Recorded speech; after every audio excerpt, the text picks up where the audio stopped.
Daddy! Where is Santa? You are lying! Santa is fake! Hey, it's Christmas. Close your eyes for a second. Go back to being 8 years old, lying in the dark, heart hammering so loud you're sure everyone can hear it. You're pretending to sleep, but really, you're listening.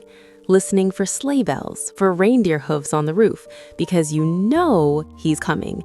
And that feeling, that pure electric magic, what if I told you it wasn't a trick? It was one of the most beautiful gifts your parents ever gave you. I remember a night from my childhood very clearly.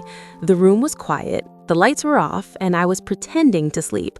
My heart was racing, not because I was scared, but because I believed something magical was about to happen. Somewhere out there in the cold winter sky, a man with a red suit was traveling just for children like me.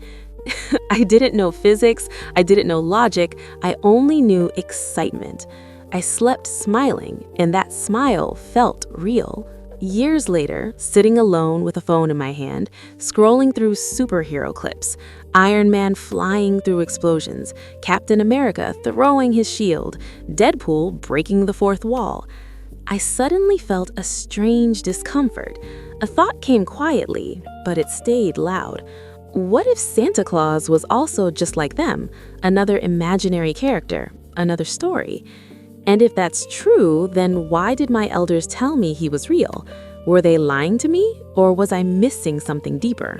This question doesn't come from hatred. It doesn't come from rebellion.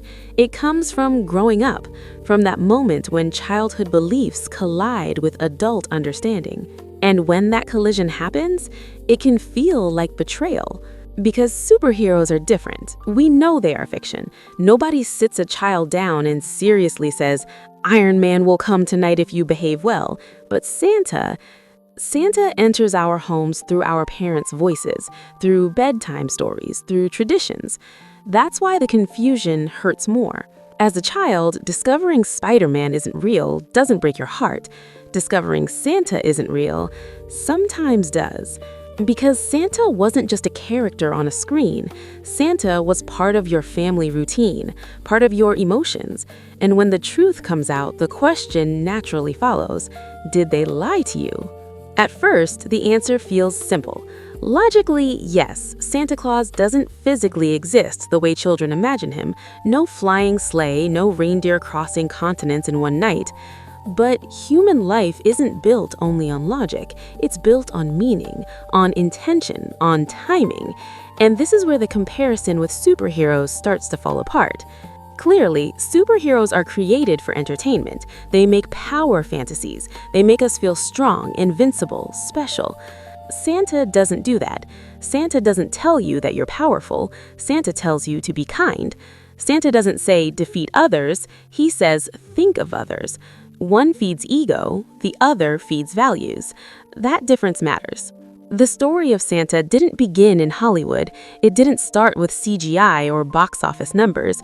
It started with the idea of generosity, with the idea that giving without expecting anything back is noble.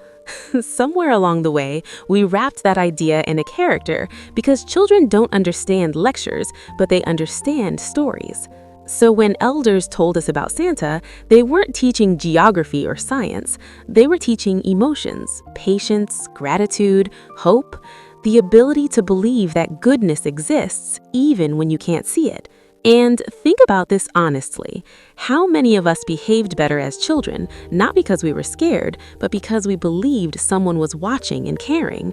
How many of us learned to wait, to share, to say thank you because of that belief? Was that manipulation, or was it guidance in a language children understand? We tell children fairy tales. We tell them stories where animals talk, where good always wins. We don't call that lying, we call it childhood. Because childhood is not meant to carry the full weight of reality. It's meant to be soft, warm, protective.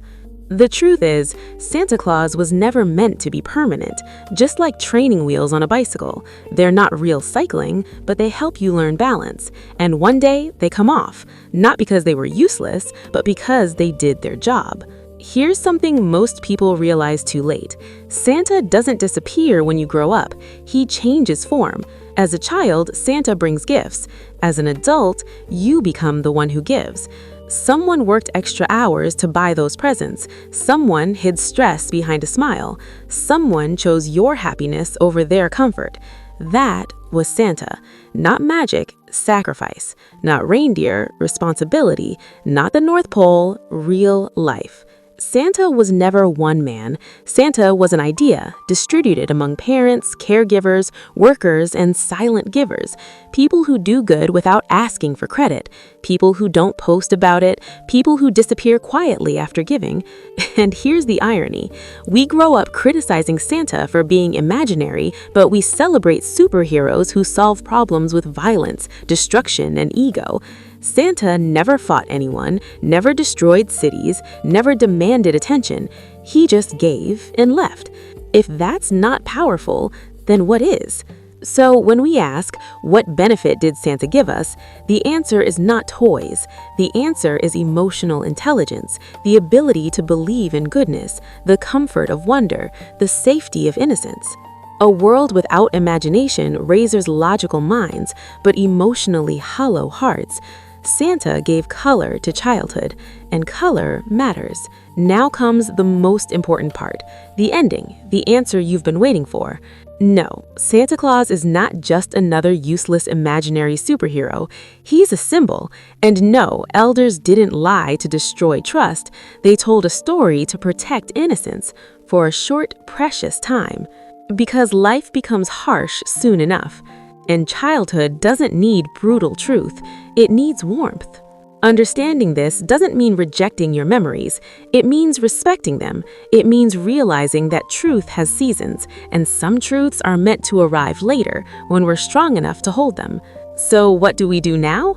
We grow. We become better storytellers. We teach values honestly, gently. We keep imagination alive without fear. We don't mock belief. We understand its purpose. Santa doesn't have to be real to be meaningful, just like love, just like hope, just like trust. And maybe Santa never really left. Maybe he just grew up with us. If this story made you think, if it brought back a memory, or if you now see Santa differently, share your thoughts in the comments. Did you feel betrayed when you learned the truth, or grateful? And if you believe stories shape who we become, share this with someone who still remembers that quiet excitement of childhood, because some stories don't need to be real to be true.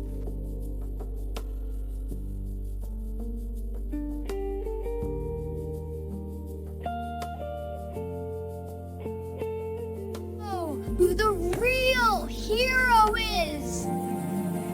I am sorry, Mommy, Daddy. You are my real Santa Claus. You are our proud, my son.